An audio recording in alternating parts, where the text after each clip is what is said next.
First, gather all of your magnets. Next, put them into one big long chain. Now connect the two ends of the chain. Stick two ends and the rest will snap together. Avoid the one magnet at the top and put it to the other side. Now you can connect the two ends again.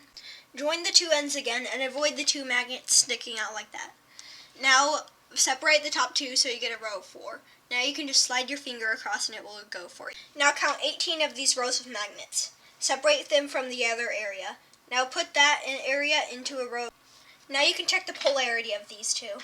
Now you can stick them together if the polarity is good. Now fold 6 rows of magnets across. Keep on folding 6 rows of magnets across until you have eventually made your cube. But don't forget to flip it over every single time you do it.